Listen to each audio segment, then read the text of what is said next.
But every place there's 2 bushes because there might be a plaque there. Yeah, there's a lot of statues. Okay.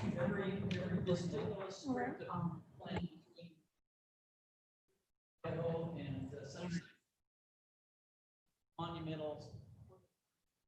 We went As I say. decades ago, we went camping with some friends and he was a nut for his. And we were driving down the road one day and his wife said, Hey, Drew, "He's close together." is your son still in the military? Where is he located now? Oh, nice. Well, yes, and that's good. You said it's court again? Yeah. So he'll be a career guy, you think?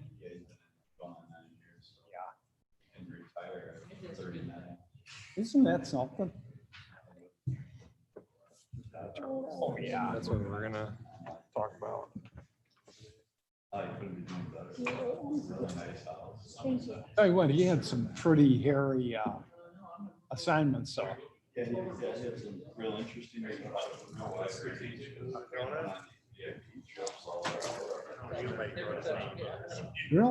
I can't hear what you guys are saying on training. Had been on from the last meeting. Okay, thank you. Jane's, 7 months, huh?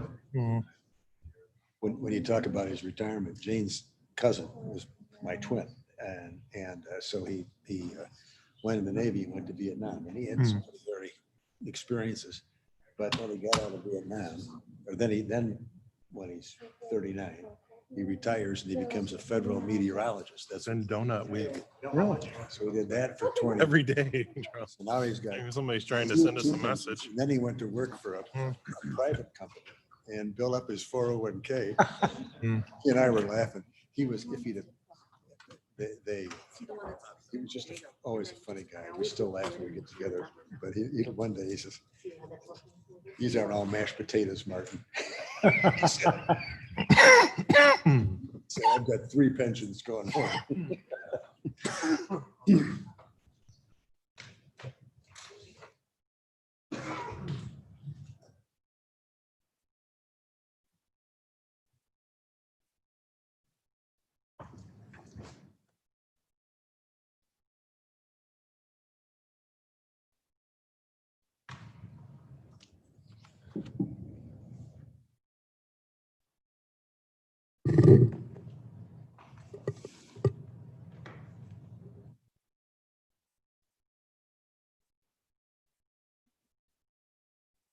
This has got to be a first where I'm waiting for it to hit 10 o'clock. Don't we always start at like 7 or 20 after? Or... Okay, well, we're here. Do we have some people? I didn't know that.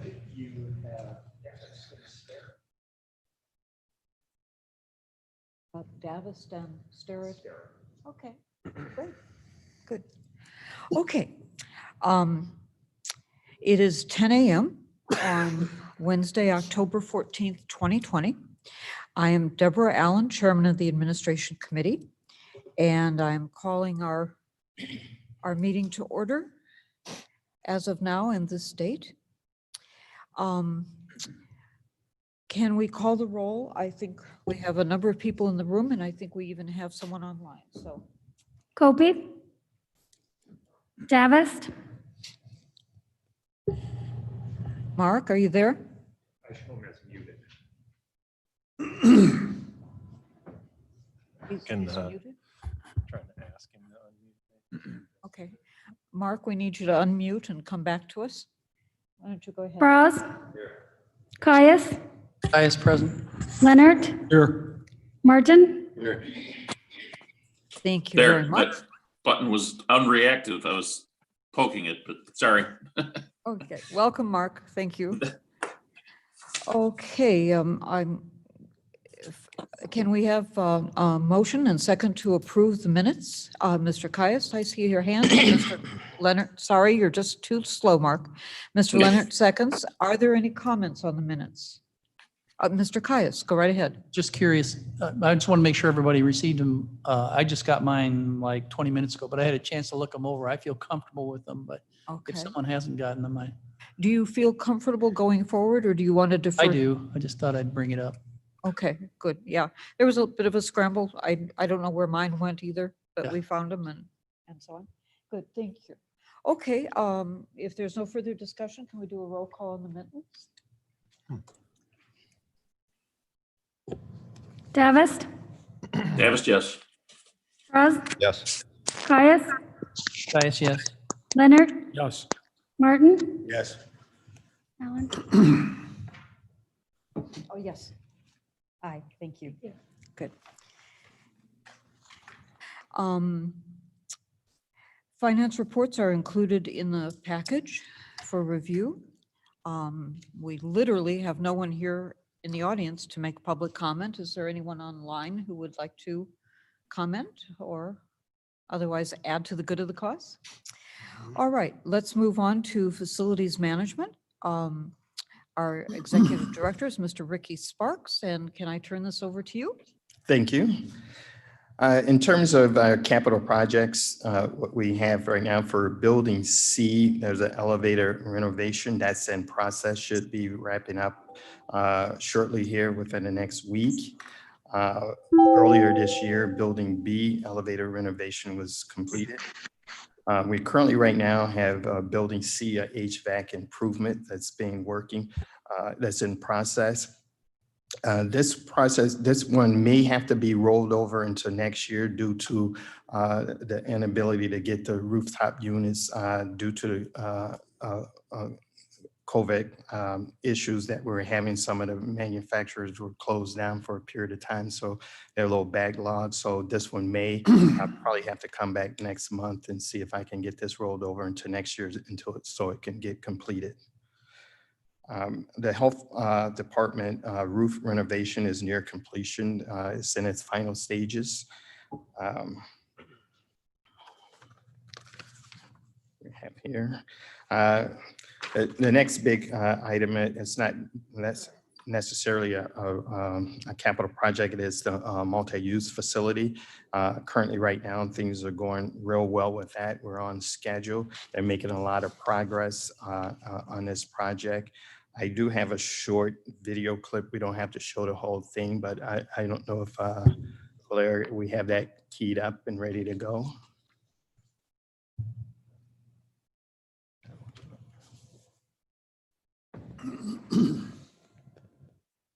Wow.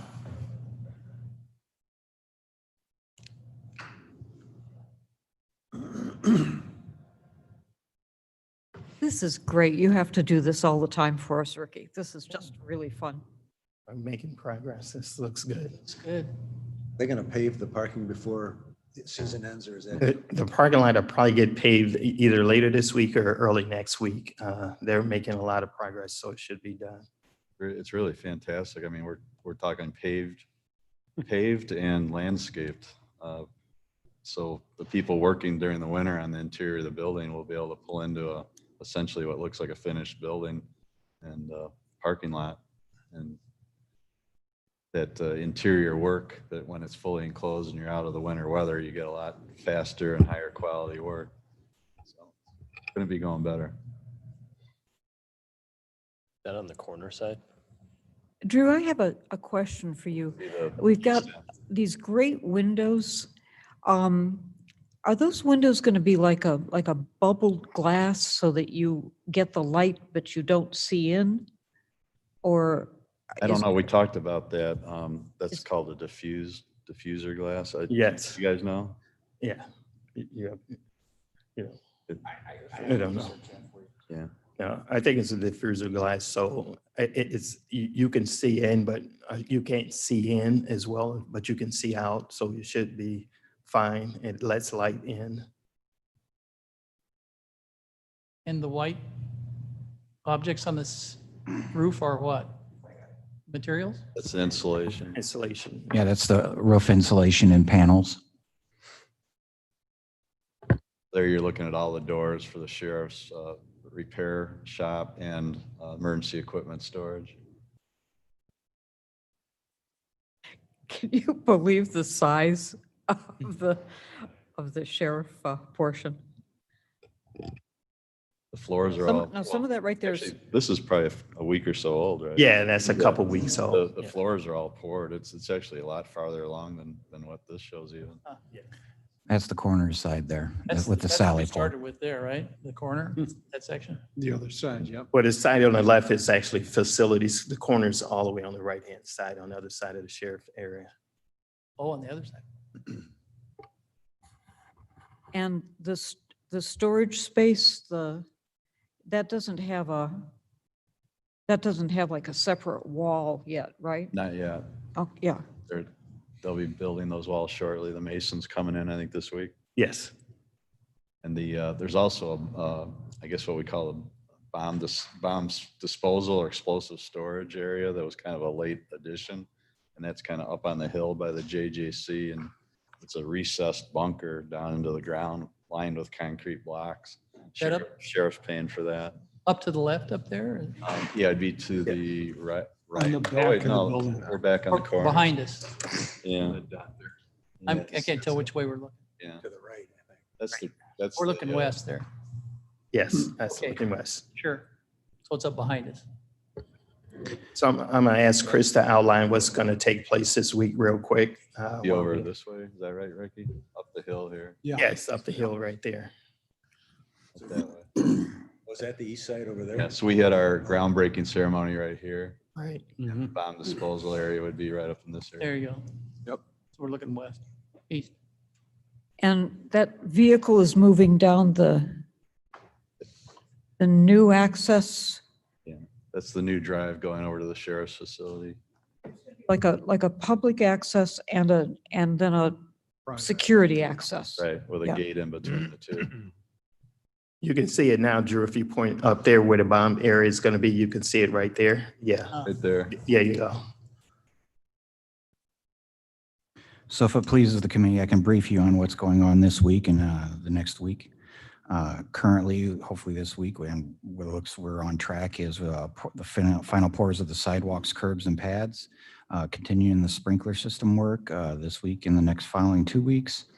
The EF stuff works and VAVs and gas lines, all that internal piping is going in and it's all pretty much in the ceiling. Backfill the islands, backfill the dirt, which is completed. Just a little cleanup and touch up like Mr. Frost mentioned the landscaping. We'll be soon starting the salt dome excavation. The windows will start going in 2 weeks from now. Excuse me. The frame siding and flashing for the next 3 weeks. Stone paving starts next week. Rough end painting starting next week. Roof drains and things of that nature will be the next 2 weeks. Corners, facilities, roofs the next 2 weeks. And the landscaping starting next 2 weeks from now. So we're really moving along. As a mention, they started pouring the stone over the holiday weekend and compacting it in preparation for the asphalt lay. And that is ongoing this morning as well. They started furring out the building management side of the building. Corners area is almost 100% complete furring that out, which is they're putting in, remember, Mrs. Allen, the metal walls, the old school, we had that discussion between the old school 2x4s and the metal framing. So then once that's all completed, then they'll start pulling the electric and other items through it before they start putting up the drywall.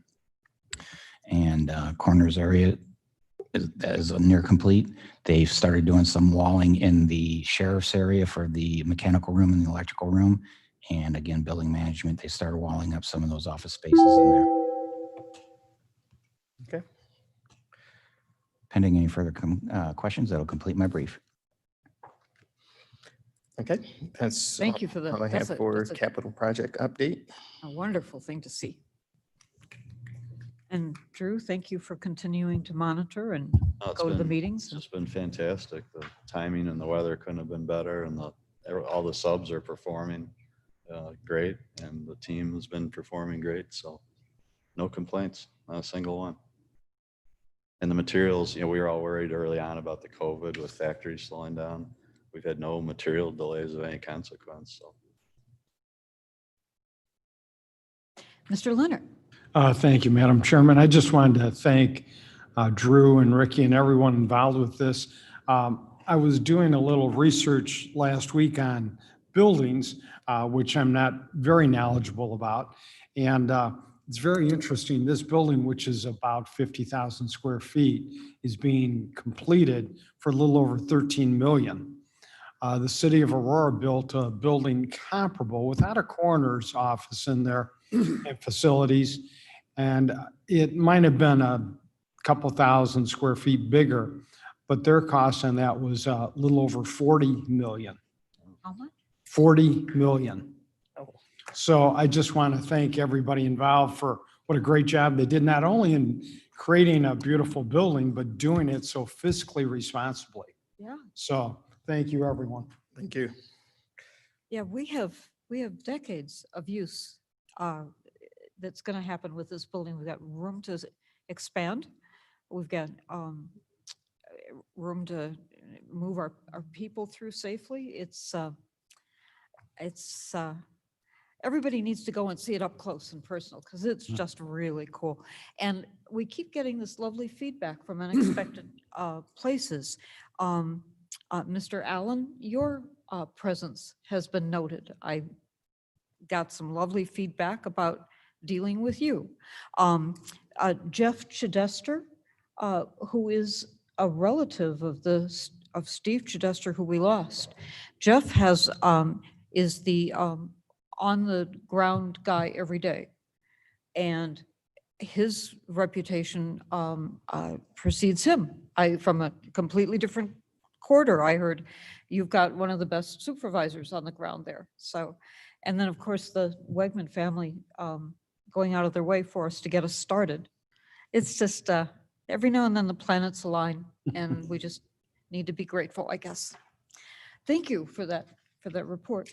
Ma'am, Do you want to to add read to us? that, if you don't mind, next Tuesday, the 20th, we have a scheduled site visit with the coroner's office and their staff at 3:30, if anybody else would like to join. 20th at 3:30? Yes, sir. We're going to meet up at the construction trailer. And then from there, we'll proceed down. I'm sorry, I just missed that. I apologize, ma'am, I caught you off guard. Next Tuesday, the 20th at 3:30 p.m. We're going to take the coroner's staff there for a site tour of their section. But if anybody else would like to come along for that part of it or a greater part, we'd be willing to help. Okay, good. Are we ready to move on to discussion of the resolution extending the Corrigan Clark contract? Ricky, do you want to give us some lead into that, or? Yes, per this committee's recommendation from the last administration meeting, we did move forward to extend Corrigan Clark's contract through June 2020. However, at the same time, we do have a bid out on the streets now to bring in additional architect and engineering firms per this committee's request. And I think at that request, we were instructed to bring in 2. So those are in process of coming in. We'll go through the evaluation process and select two of those vendors to take action or proceed Corrigan Clark starting after June. Okay, may I have a motion? Mr. Caius and Mr. Frost, I'll take your second.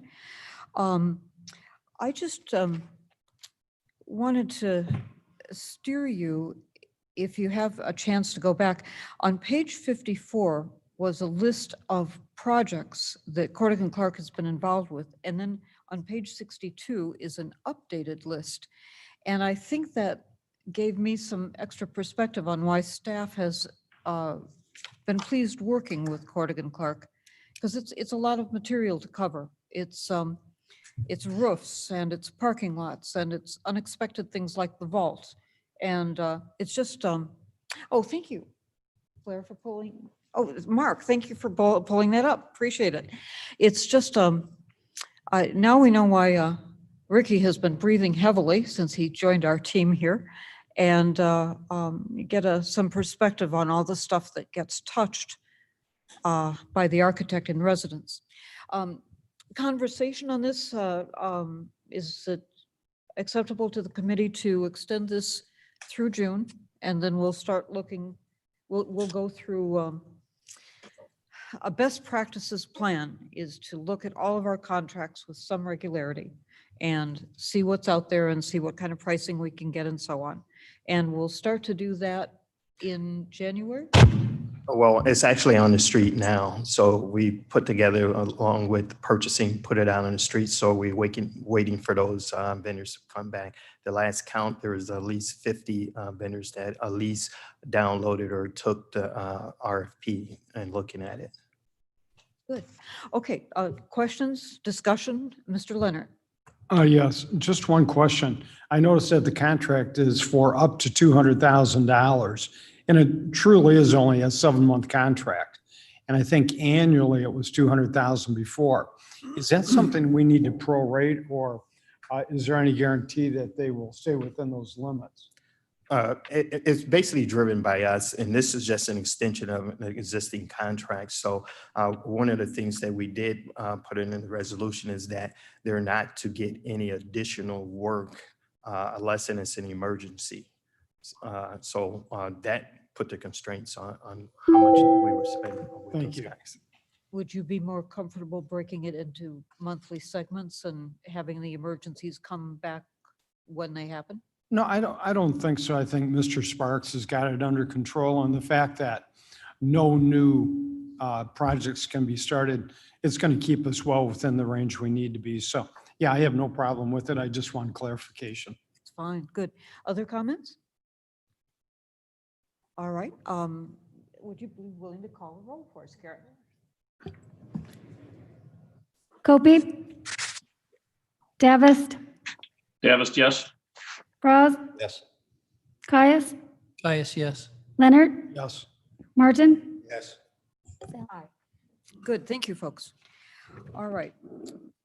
The next resolution is authorizing a contract for lawn and landscape maintenance services, and this was bid out, and trying to remember the company. Ratliff. Ratliff won this bid. Mr. Sparks, do you want to lead us through this at all? Yes, this is a contract that we did take out to bid, and Ratliff was the lowest provider bidder at this time for this contract. So we're looking to move forward with Ratliff for the next fiscal year. And 93,000 a year, and we're looking at a 2-year contract. Yes. Okay, all right. May I have a motion? Mr. Leonard, Mr. Frost, seconds. Discussion on the landscaping. Mr. Davis, do you want to weigh in on landscaping? Well, Well, you're I out. I don't have a shovel in hand, so I guess not at the moment. You're out seeing it up close and personal as you're strolling around the grounds. Okay, shall we call the roll? Davist, Davis, yes. Bras, Yes. Caius, Caius, yes. Leonard, Yes. Martin. Yes. Aye. And this was an interesting project coming forward. Mr. Sparks, do you want to talk to us about the 2020 Sparkle plan? Yes, this is a facility usage request by the City of Geneva's Commerce Chamber. And what they want to do is to put lights on the 3rd Street courthouse trees and bushes to make it sparkle. They've done this before and I just don't remember? I don't recall this. Okay. I So- recalled other things, but I don't recall this. In the time of cholera, they want to throw up some lights. Yes. Do you have any concerns about damage to the foliage? No, I don't. Actually, I believe last year, the Christmas tree died and actually they replaced it. So it's actually their tree on our property. So I don't have any problem with them damaging their own property, so. So they're kind of experiencing an ownership interest and keeping it all beautiful and. Yes. Okay. Can I have we'll look for consensus on this. Can Mr. Frost will move it and somebody willing to second, Mr. Martin will second on behalf of Geneva. Thank you. Okay, so consensus to go forward with the lighting project. Karen? Davis, Davis, yes. Roz, Yes. Caius, Yes. Leonard, Yes. Martin. Alan, aye. Good. Thank you. Okay, we'll move on to information technology. We have our executive director, Mr. Roger Fonstock here, who's going to lead us through a resolution reimbursing the general fund with chargebacks from various other accounts and from our offices and our departments and even outside agencies sometimes. May I have a motion on this? Mr. Leonard, you're comfortable with that? Mr. Caius will second. Okay. Roger, can I turn it Sure. over to you? Blair, I don't know if you and Mark could switch to the slides that we had for today. I tried to simplify this down. We've been going through a lot of tables and charts and the different fee study from the original study that we had. What we've broken this down into is basically an amount from our budget that would be divided by the number of people in a department or an office. And the question is, which budget do you use? So we have three options in this to recover basically the costs of operating what we do for offices and departments, specifically those that are special revenue, that are outside the general fund, that collect money from state, federal, or other taxes, just trying to recover the costs associated with providing the support. So the first part of this would be to look at the budget divided by FTE to get a rate. And in each option, you'll see the first one is the fully loaded costs of the IT budget, which that includes personnel, contractual, commodities, and then the enterprise contractual services software budget. So it's 5.4 million divided by the 1,266 0.84. I don't know who the 0.84 person is, but we have a lot of half part-time people. So we're counting how those people are supported. So that comes out to a annual rate of $4,289 per FTE unit. The second one is just the IT budget. So it's the personnel and wages and benefits. It's the contractual and commodities budget for IT. That one is 4.1 million, 4.2 million divided by the number of employees, which is a $3,308 a year rate per FTE unit. And the last one is just understanding our personnel costs. This is the labor that goes into supporting 40 plus offices and departments, and we run IT in about 35 buildings and I think 7 cities now. So it's 3.5 million, 1,266 units, and divide that out, it's $2,793. That is actually close to or very near what we are currently charging. So in looking at this, if you look at the second page, page 2, if you could forward the slide for me. What you're looking at is the option and what they recover from the special revenue or outside funds. You'll see that option 1 is a significant recovery. That's everything that we do being charged back dollar for dollar across all line items. And option 2 is just personnel, contractual, and commodities for IT. You're at 658,000. And then option 3, which is just personnel. If we just charge for the personnel and recover our costs of labor, you're at $459,000. And that's a recovery of revenue to the general fund above and beyond what we collect now. So that would be the increase in costs across some 40 offices and departments for special revenue and funds outside of the general fund. So if you go to the third slide, what you'll see is that we're at a point right now where we think that option 3, which is the least costly option to recover our labor costs associated with personnel of $459,000, would help with our current revenue gap. In other words, between what we get from the general fund and what we get from special funds, the general fund is subsidizing the special revenue funds to the tune of about $459,000 on labor costs. It will lower costs to some offices and departments that get special money. If you look at the tables that we had in the other packet, there's a green, blue, and yellow table. We're talking about the yellow column. And you would, in the actual packet, there's a copy of that table if you want to refer to it. There are some departments that would see increases, and I think we talked about that before. I think notably, I think the health department, which receives a lot of state and federal money, they would, I think they would see an increase. There's a couple of other departments that we haven't charged anything in the past that are special revenue, and they would see a modest increase. And the Forest Preserve, we've already talked about, would see an increase as well. It represents personnel and wages and benefits in the IT budget. It does not represent contractual commodities or any of the enterprise software. The last item is that anything that we get that's a difference within the year, it's new, or it's something that they're directing us to do on their behalf that we hadn't programmed into our budget, we would invoice for specific direct costs to any of the special funds. So that's how we'd handle any of the things that come about throughout the year. We give them a statement of work, an estimate of costs, and if they approve of it and have a budget for it, we'll do it. So that's how we've handled that throughout time too. So the one thing that I was mentioning with Chairman Allen was that this has been basically the structure that we've used over the past probably 15 years. It's very similar to what we already do, but this would be something that the board would endorse, and the board would basically have it as a resolution.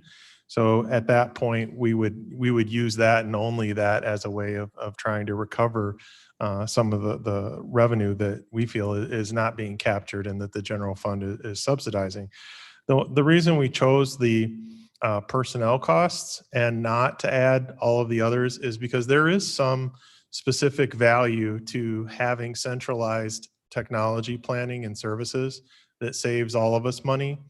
And what we were trying to look at is at the point where you're trying to charge 100% for everything that we do, you might encourage people to go and try to look at a distributed model where they'd go out and seek services and incur additional costs just because they're paying 100% whether they stay or go. And in that, you lose the central budgeting function and some of the value of buying large amounts of equipment and services together. So we don't want to discourage that. This certainly covers our personnel costs. It would add the $459,000 to the general fund as a revenue recovery part. The last piece of this is the implementation schedule. If you'd switch to slide 4. Slide 4, the fee implementation. What we'd like to do is notify everybody sometime first part of the year in January. We'd tell them what the new fee schedule is. For the ones that are paying, it will be no surprise. They're used to this. They've seen this before. In fact, they might be surprised that it's not exactly as much as it used to be. It's a little bit different. It's marginally smaller for some offices. The ones that are more, we'll have to work with them to talk to them about how this is implemented. The good part is that by March, we could have a 3-year fee schedule out to everybody, that they would understand their costs for the next 3 years. And then we would basically look at implementing all of this for fiscal year 2022.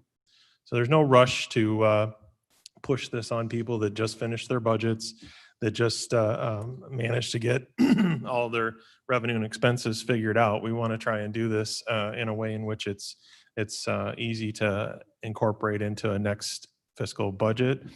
So sometime before the December 2021, we would be planning this with them to get it into their 2022 budget. And the last piece, which is slide 5, is the action item. So there's a resolution, and if you notice the second paragraph, we're using, it's underlined, the personnel cost method and invoicing specific direct costs. I think that if they had worked with us in the past, this is pretty much exactly what we had done in the past. It's just that the board would be saying that that's the official way to do this chargeback. I think the only serious impact are to the offices that have never paid it before. We'll have to start working with them so that they understand this. But when we go to them and tell them, why are we doing this and why is it valid, we can say we did a fee study. We've looked at different ways of costing this. You're a special revenue. You're outside of the general fund. The general fund shouldn't subsidize the work that you're doing. And this is the fairest way that we could assess the cost back, and we'll recover money back to the general fund that probably should have been paid for, the last 20 years or so. So that's what we're recommending. The resolution, you have a motion and a second for it. Again, we're recommending the personnel cost method, and then anything additional would be a direct statement of work and an invoice. So if you have any questions, Charles is here. Charles helped work on this too. Yep. Mr. Caius? Sure. Should have passed it off to Charles for the tough questions. No, well, he worked on it with me quite a bit, so I got backup. No, just There kidding. you go. Yeah. Double team. Who would you expect to see, which departments or areas would be, that haven't been paying, that would now be charged and be required to pay? In that spreadsheet that was in the packet, you'll see the far yellow column. You'll see people that have basically not paid any chargebacks, even though they're special revenue. They're getting money from the state, Fed, or other tax bases. Blair, I think it's in the email I sent you this morning. There's a version of it if you wanted to pull it up, but it was in the packet also. So It starts on page 88, I think. page 88. She's got the page number, so it's in the packet. Yeah, that one. That's it. So if you're on the right-hand column in yellow, I know it's hard to read. That's why we're trying to put it in a different slide.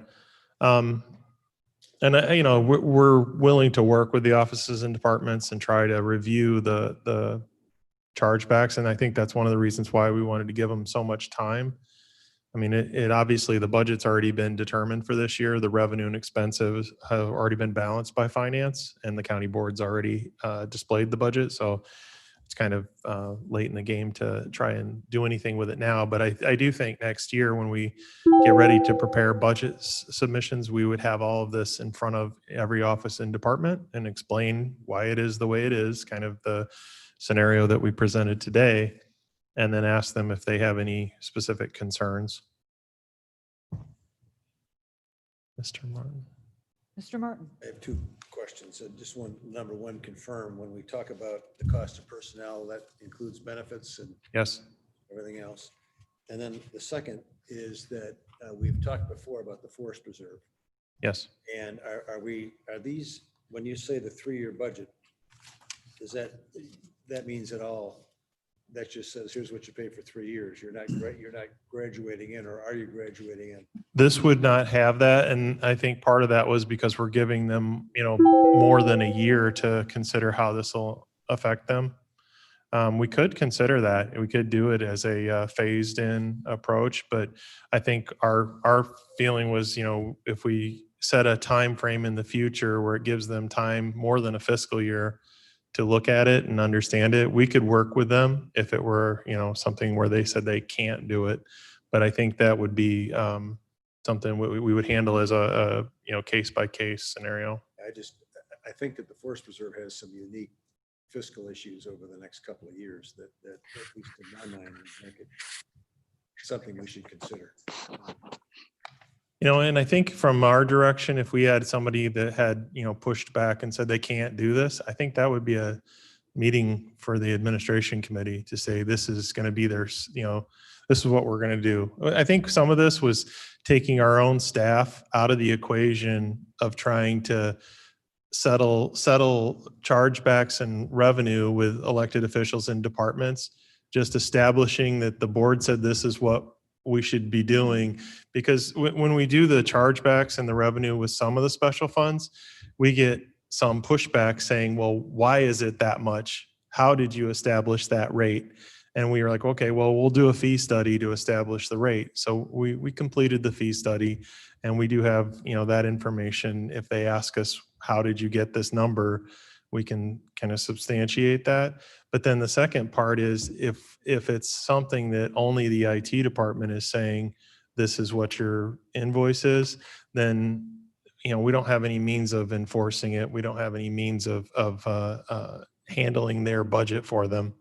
So it's the board is saying you need to do your due diligence and pay, for your respective costs associated with this. I honestly, I'm not sure exactly how it will work out for someone in the Forest Preserve's future tense, how they're going to handle things a year from now, 2 years from now. And I do think that conversation would come back to this committee. I think that would be important. Mr. Leonard. Thank you, Madam Chairman. Mr. Martin's point about the Forest Reserve, a couple points I'd like to make is, number one, the services that your department is giving the Forest Reserve equates to about $272,000 a year. Under this proposal, the Forest Preserve would pay back $209,000. However, because of the fiscal constraints of the Forest Reserve and the fact that they're probably going to be in lost revenue this next year, about $900,000. I'm wondering, and if this would go through administration, if we could set something up where maybe the very first year, instead of 209, we do 109 and then take that 100,000 and add that on to 50,000 a year to the second and third year, just to make the transition a little bit softer, if that would be agreeable. I think we could work with them, and I think that might be something that Forest Preserve, once we show them the actual 3-year chargebacks, come back with a counter, this is what we can do financially, and then we would bring it here and show you what they say they can do. I don't know that needs to be, determined today. And we've had that in the past when we used to work with the court clerk's office. And this was, 15 years ago, we would be told, hey, send the court clerk their phone bill. And the court clerk would reply back and say, we don't have the money to pay it. And we'd take it to finance and they'd say, well, they obviously don't have the money to pay it. I'm like, well, that we were asked to send them a phone bill to, get the revenue from the courts back. So we've worked with the court clerk's office for countless years trying to figure out how do we get them to handle chargebacks and pay us back. I think that's the same thing also that this will fix is when the court case management system was implemented, there was a transfer of employees to the IT department. And in that transfer, there was a set dollar amount that was transferred over. Well, we've had 2% increases and other things happen. So that original amount, which was, I think was 300,000, Charles? That original amount that was transferred over, they've been transferring the $300,000, which in today's dollars is about 10-12% short of what they originally transferred. So some of these things aren't designed to accommodate, inflation and the new costs that are associated with things that happen. This would actually correct that as well. It would tie it to the number of people involved in their office. So they would go to a personnel rate as well. I think that would help them keep up with what the costs are.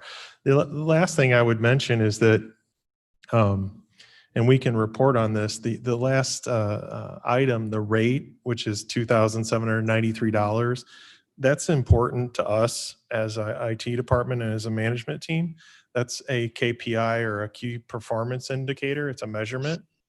So how much does it cost per unit to run IT for these people? Well, we know now that it's $2,793. As that cost goes up, we know that we're paying more for the services. If it stays the same, we're doing really good. I don't know that it'll ever go down, but you're trying to control for that to say, per unit pricing is staying flat or at least less than inflation. So if that number were to go up by 2% a year, it wouldn't surprise me because that's what we're doing with wages. And then if you add benefits to that, you're probably a blended rate of maybe 3 or 4% increase. And that's just reality of what's happening economically speaking. You could see something substantially different if you had a large change in personnel in the county due to cuts. You said, we're not going to support as much as we used to. So you reduce, say something like a 5% across the board cut like they had years ago. If you had something like that, I would expect some of the costs to go down. So you would be measuring your performance based on that FTE unit price. It gives you something to look at too. You'll know where we're at every year. Leonard. Thank you. I'm in support of option 3, and I think the fact that Rogers really spelled everything out very well for us, and the fact that there is flexibility in making some adjustments for certain areas that may not be able to afford the full cost initially. I'm in full support of option 3. I think one of the things that we're facing as commissioners on both sides is I don't believe the Forest Preserve has ever considered this a cost of doing business. And do we want to think of it in terms of a Forest Preserve budget as a cost of doing business? Because everybody else has to do the same thing. Another thing is that when somebody rubs their hands together and says, oh, I've got a grant, I'm going to bring in 6 interns and we're going to research this program, it would be possible to say, gee, IT, is there a cost affiliated with the desks and the telephones and the computers that come with those cheap interns? It's a way of that keeping- happens quite frequently where we'll show them a statement of work for the equipment and the costs, but the support costs could be prorated, by month, 1/12 of a year, 6/12, whatever you want to. We could do that as well with this same rate per year. Well, beware of all that's offered for free. Yeah. Okay, is there more discussion? I'll just add, Davis here. Go ahead, Mr. Davis. And Mr. Leonard advocated very nicely for the Forest Preserve in terms of trying to achieve flexibility and prorating amounts. And I certainly have spoken with Roger on this topic for quite a while now. This exercise was absolutely necessary for him. The good news is that the members of the county board work very closely with the commissioners of the Forest Preserve District. And I'm hopeful that we can, continue to look at this. We have a little bit of time and, recognize that it is a cost of doing business. But that there are revenue and taxing limitations that exist in a greater degree for the Forest Preserve than for the county. We may even have some discussion of, discounted rate or something. It's going to merit quite a bit more discussion, but we do take it seriously and recognize it as a cost of doing business. So I'm sure we'll get a resolution here. And Mr. Kais, did I see your hand? Yes. Thank you, Madam Chairman. I know that you've explained this a number of times and been very free in informing us. I'm afraid I'm just maybe I'm not the sharpest tool in the shed because each time I go through it, it's a complex issue. Mm-hmm. So in our table here, that's the red, blue, green, is there anything that shows any of those departments or like the Forest Preserve, what they pay now compared to what? There is. That compares what the chargeback would be, right? It's not. Yeah, there's a lot of departments that are under the general fund that don't pay us. They don't show up at all. Yeah, they don't pay anything in this table. So yeah, only special revenue would show an actual cost coming back to them.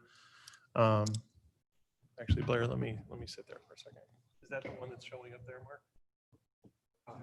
They don't have it broken down, right? I'll try to walk through this real quick.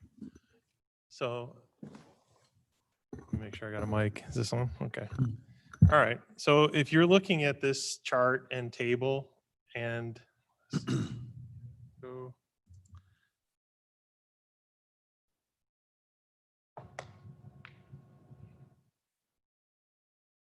if I can figure out what I got going on here. That might be easier to read. Is that a little better? Yeah. Okay, so if you're looking at the right-hand column where it says chargeback amount, show back amount, or current chargeback on 2020, those are the numbers we're talking about. So based on this year's budget, what would the future chargeback be is what that third column. And then there's this number which is described as a showback. And showback would simply be a column we'd fill out for the offices and departments under general fund. So what you're seeing is the left column is the chargeback amount based on the formula. And the showback amount would be these general fund ones. And then these are all special revenue funds. All of these would see. And there's out here is what you're seeing is not anything. They're not paying anything, but yet they have employees that we've gone through the budget books and said these are the employees that they have. So you'll see all these are small numbers, but they're not, they're not basically paying anything, even though they're collecting money from state, federal sources, outside, outside funds. And that's what we're talking about. The general fund ones, you won't see because we obviously they're rolled into the general fund tax levy. But then as you get down, let's try and find the forest preserve there. Bottom. At the very bottom, I Down think. right there Yeah. too. So right now in the forest preserves numbers, we have this showing the 272, and that was based on the formula that we were using, and they never pay it. I'm just going to tell you, they just have never paid that, even if we show it to them. And that's that they're not paying is the center column there that they're. No, the center right. column is unrelated. It's a showback. We don't have any showbacks because these are in this view because they're all special revenues. Right. Yeah, a showback would just be a department that's in the general fund. So we would show them what their costs are, but we don't send them a bill because they're basically out of the same fund as the general fund. But that's kind of the difference. So you see a lot of these small things that are in here that, have people associated with them that they're paying for the people, but they don't pay for any support whatsoever for those people to be on the systems that they're using. That's what we're trying to recover. And at the very bottom, Yeah. the Geneva What's is that? Yeah, Geneva the is a city. flat fee. Is that why? They're paying for basically like hosted servers and services. They're buying infrastructure. They're not actually, we don't support their offices. We provide them with some equipment that they use on network. So it's all inclusive in that price, what we do. We showed them a rate per year. They're a little bit different because we're not providing. They wouldn't fit into the formula at all. Yeah, we don't charge them per employee. It's just a statement of work and an extended cost. Yeah. So it's like a sales quote. And But that's what equitable though? Yes, yeah. And we've been doing that one for some time. The one thing I would note is there's a couple examples in here. I was going to try and find one where it's a little looks a little bit strange. Let me see if I can find it. It's hard to see it up there. Yeah, Charles, I'm looking for the one for transportation funds. There it is. Yep. Yeah, so if you're looking at this one at the bottom right, you'll see this where it shows 217 and it splits it between two. There's a couple of those where in the funds, in the line items, they're actually coming from two separate or three separate line items, and we charge them a particular dollar amount, but it's kind of it's built out of all the different funds. So we just show one number to the right, but this is actually the cumulative of these line items, as opposed to extending each one. We just showed KDOT one bill. They can pay it however they want. And KDOT does pay. They actually would see a slightly lower rate in Mr. Martin. Am I correct that we also provide services for some of the smaller communities? We do, we provide, for Geneva Township, we provide them with phones. They pay part of the phone bill for their phones, so we have a chargeback set up just for phones for them. The city of Geneva, we provide servers for, I think, their finance system and a couple of other systems, but we don't support their users, their people. Is there any benefit or mutual benefit because we obviously have a great superstructure in place to handle this stuff. Yep.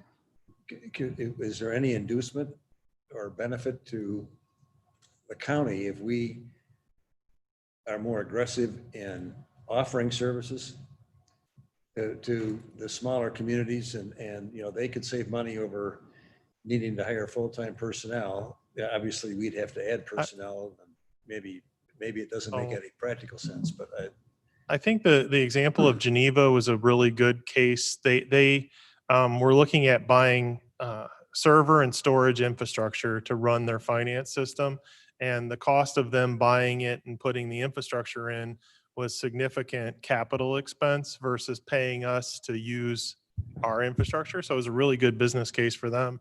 They didn't have to make a huge capital investment. They basically bought what amounted to cloud solution from the county. So they paid, let's say over the period of 5 years, they're paying their what's equivalent to a lease payment kind of the space they're using. The staff that supports it, Geneva's, I think 2 or 3 people run their IT functions. It's a small group. We work closely with them. We've talked to them before about other services. Do they want phones or do they want to try and do something more? They've been interested, but kind of like at a standstill. I think one of the things that the other agencies struggle with is that while we do things at a level that provides high continuity and high availability and really, I think, a pretty quality service, a lot of them are at a point where they would provide a lesser service or less availability and less quality at a lower price and are willing to do that. They're willing to accept it that way. So then when you show them what we would charge to do it, they're like, well, it's certainly cheaper to do nothing until you need to do something, and we've run across that a couple small villages where they'll ask us, hey, well, what would it cost for you to support our police, our fire, or our offices? And we show them what we charge, and they're like, well, we don't spend anything on it right now, or we spend very little. And the response is, well, you're not comparing what we do to what you're doing now. We're talking about a office that has, backups. We have antivirus. We actually do all the, patch management. We have security folks that are, maintaining everything to current standards. So you may have a system in a small village where they installed it, 5-6 years ago, and they've never touched it again. And because they're kind of obscure, they've never had a security event. They don't feel any need to replace it, upgrade it, patch it, which would cost. In the context of things like their liability insurance Yeah. and everything else, it would just seem like an underwriter is going to look at the circumstance. Eventually, they might run across that. The reason, Yeah. I think the reason I ask it is obvious. If it was a profit center for the county, that would Sure. be great for our budget. But the other thing is, like living in Geneva, we have a 3-city 911. We have Yes. Tricom. And I know all towns are doing things like, So, they haven't yet technically combined fire departments, but if you have a fire in a certain area, there's going to be a Batavia in Geneva, there's going to be a Batavia truck show up or a St. Charles truck show up. It just seems like it's an area that is ripe to be shared. I would Benefit of taxing bodies. I would say a good example, recent addition was Tricom 911. We've been working with them. I think, Charles, we put in all their phones. So we did their phone system for them. And I think we did some networking and switched electronics for them. And that was actually at their municipal body's request. They asked us if we could help them get that done and charge them back because they wanted, it was interesting. I mean, they wanted to change the connection between the 911 center and the municipality. They wanted to kind of get it out of the city's network. And we were working with them. And because we are their backup center for 911, we already have a network there, and we offered to drop phones at a price. So we do that. We haven't marketed it. I think that would be the unique difference, would be to go approaching other entities. And I would say that the challenge you run into is that with our offices and departments, this is pretty much below cost because of the way we're trying to capture personnel and wages back. So if you go at this from a marketing perspective, I think we'd want to calculate it at cost and maybe at cost plus in order to make it worth it. I was going to say, from a county perspective, it would seem like cost plus, but having been involved with my own small business for years, IT and support and all this stuff is a constant headache because the people that are making the decisions to either hire the employees or the services really don't know what they're talking about. And if we had a competent, and I'm thinking if I'm the village of Lily Lake or the city of Geneva or whatever else, if we had a competent governmental entity that understood the language, it would just seem to me to be worth the money. And it's out of my budget. I don't have, it's employee, it's 1 or 2 employees in a small circumstance. You mentioned Geneva, if they have 3 people. Yeah. Well, if it was the county that ran this, that's 3 people that I don't have to employ, I don't have to pay benefits for, I don't have to deal with. It just somehow it just rings with me as a potential to benefit the whole world in Kane County. We've done a lot with GIS too, where we cooperated and done GIS. Tom and Akoski and GIS have done GIS mapping services for Elburn and some, I think North Aurora we did some for. And so, we're in communication with them from time to time when they need things. Most of the agencies, we will tell them to contact us if there's something they think that we could help with. We would basically, if they don't have a support agreement with us, we would show them a statement of work. So even an office like Workforce Investment. Now, Workforce Investment is pretty separate from what we do day to day as the county.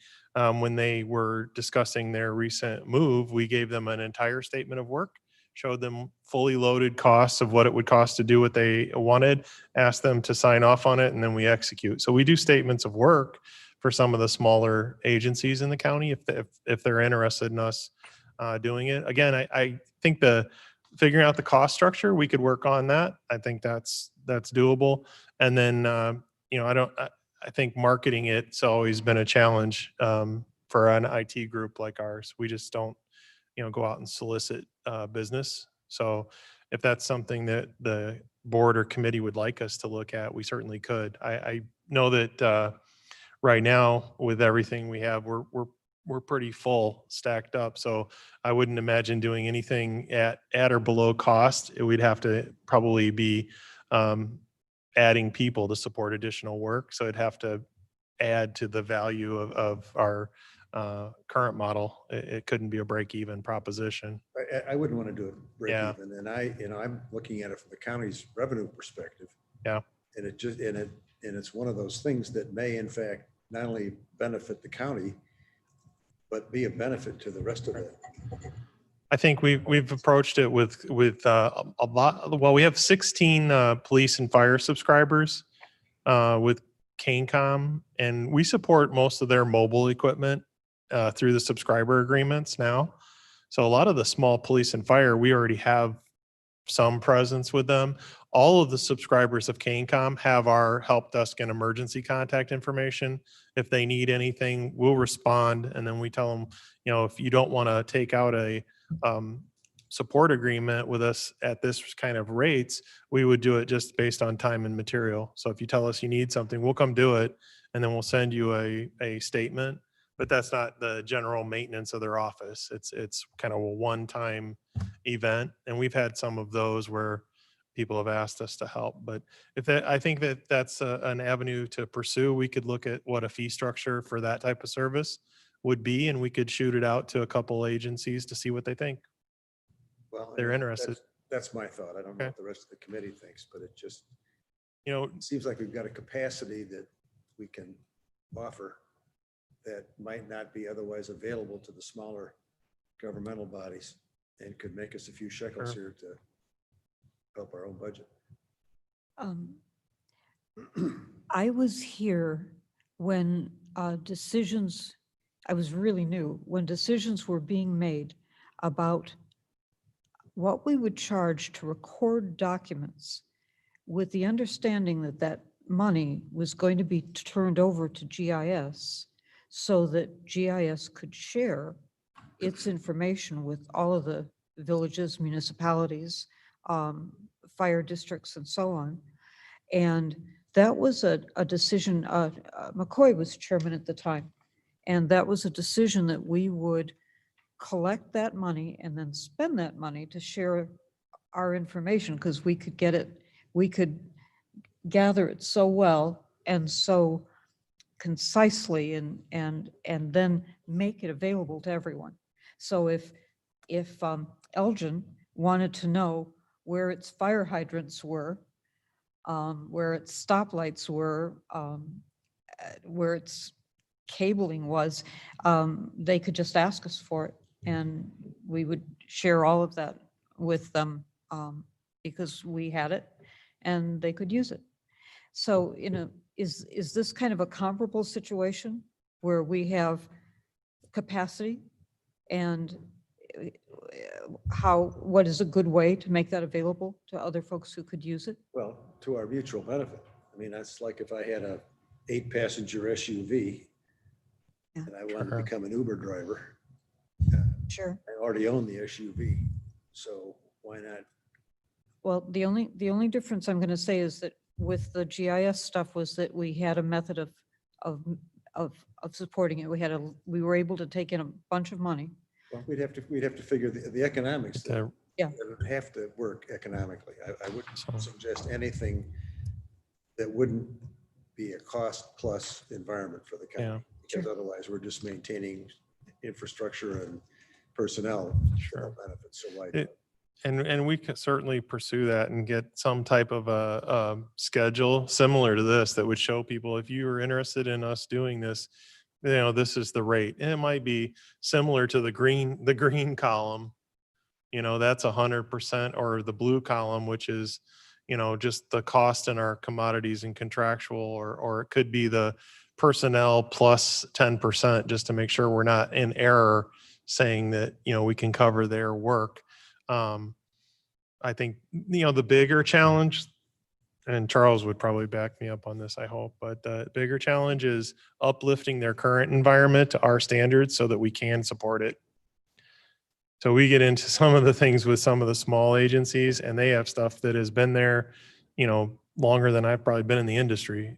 And you're like, okay, well, in order to really support this, you're going to have to replace, 10, 15 desktops, and you're going to have to license it. We can't operate without licensing. So you'll find places where, unfortunately, not all of that is clearly laid out. They bought a copy of Office back in 2003, and they've used it, and now we're on Office 2016, or a new version, and we would say, well, in order to effectively support you, we need a Windows 10 desktop, we need you to have all these patches and antivirus, and so it's a good program, it's quality, and it works, and we can support it. But to uplift them to that level, they usually look at it and they're like, the cost associated. I can tell you from working with one of the police agencies that a small police agency, when we talked to them about supporting their agency, because they thought it was very compelling that they would be compliant, and have all their software working, we got down to where we were like, well, based on the part-time officers and the scheduling, we think you guys are somewhere in about $15,000 a year to run a police agency and their computer environment. And their exact response was, that's too much money. I'd hire a part-time officer and just do it on paper. Like, okay, so that's kind of the extreme, but that's one of their, We, everybody, yeah, we're going to run into that. yes, But even more sizable places might find it sure, making some sense to, sure. I don't know, just, And- it's just a thought, but we're always looking for ways to assist our budget. And, and being a resident of a city, as we all are, or someplace, most of us are, if you can Yeah. figure out ways that would benefit other taxing bodies. We certainly will look into it. Absolutely. I think it's something that we could offer. And as long as as long as they understand the value and they understand that, it does cost money, then, and they're interested in the quality and the value proposition, it makes sense. If they're looking at it from the perspective of, I don't spend very much or very little on it now, and that's going to cost more, it gets to the point where they just, don't want to look at it. So but we'll get some type of a schedule similar to this and show you what it would Does look it make like. sense to you? I don't want to. Yeah, it does. I mean, we do it now. It's just we do it in small pieces, very small pieces, because it's kind of an on demand. When somebody asks us, can we do it? We would look at the costs and show them a proposal for doing it. So anybody that came along to do it now, we would entertain it. We would show them what it would take. And then they'd have to consider if they want to move forward with us getting an intergovernmental agreement. Just be a standard intergovernmental agreement, and this is the rates that you're going to pay. And it would come back through the committee, and we'd work it through. Almost everything we do, fashion is kind of this thing. I mean, we provide a jail that everybody gets to use. Yep. We provide, you know what I mean? All the municipalities are already utilizing county facilities, so it's not an alien concept. To me, it's just a question of dollars, and do they have to make a decision that they want to upgrade if that's.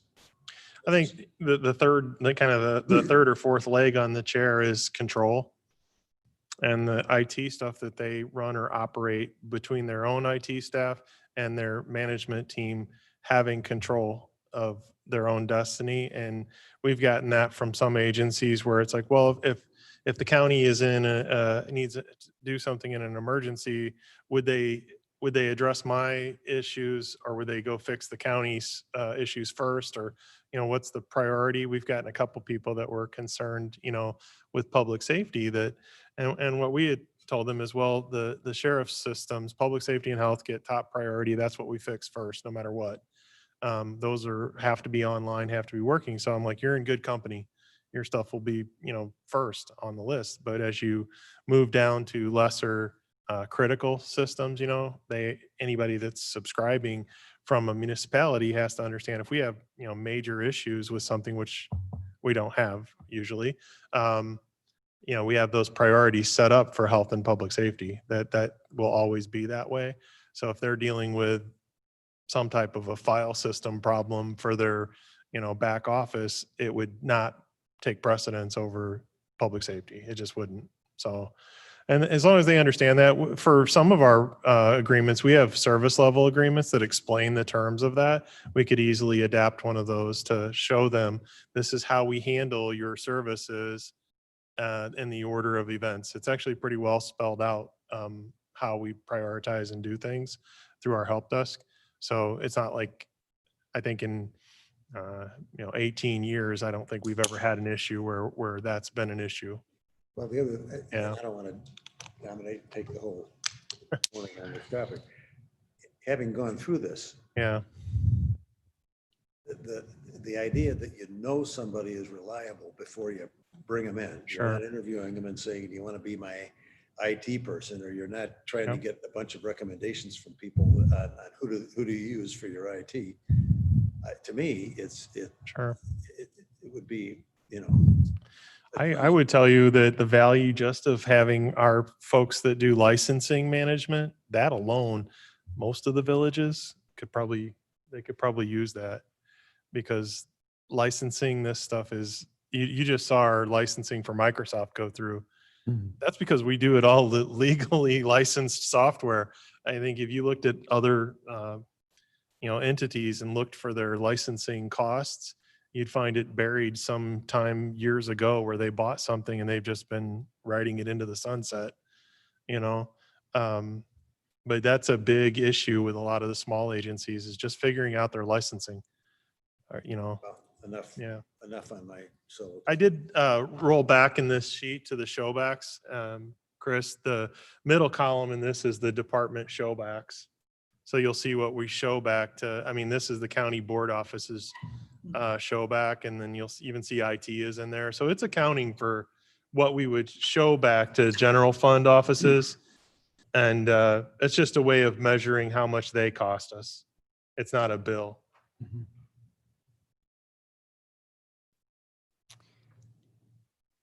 Fascinating stuff. Okay. Okay.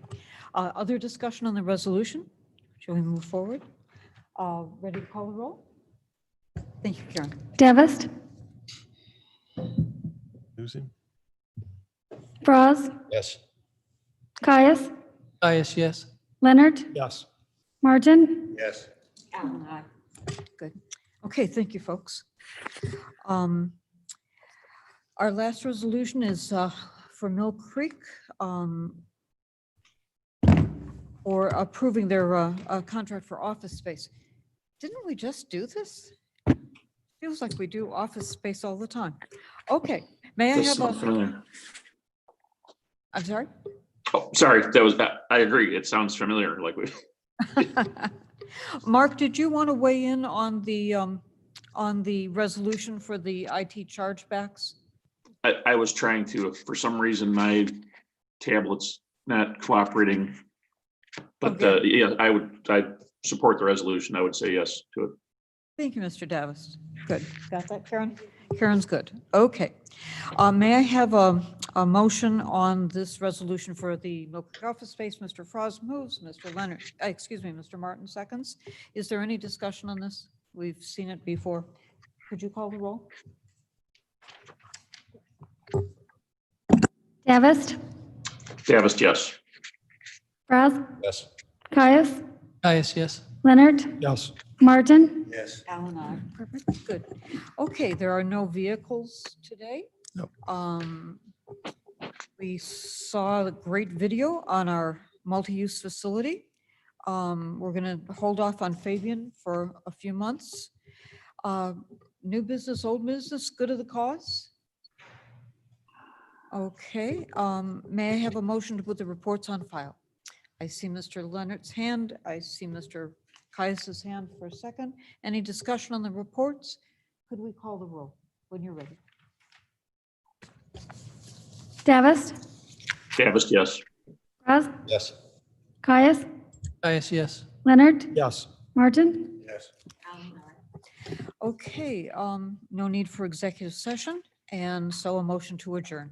Mr. Davis, are you moving adjournment? Sure. Davis Okay, moves. and Mr. Frost seconds, and this is an up or down vote. All in favor of adjourning, please say aye. Aye. Any opposed? We are adjourned. Folks, thank you. Thanks for the good discussion. Sorry, I lengthened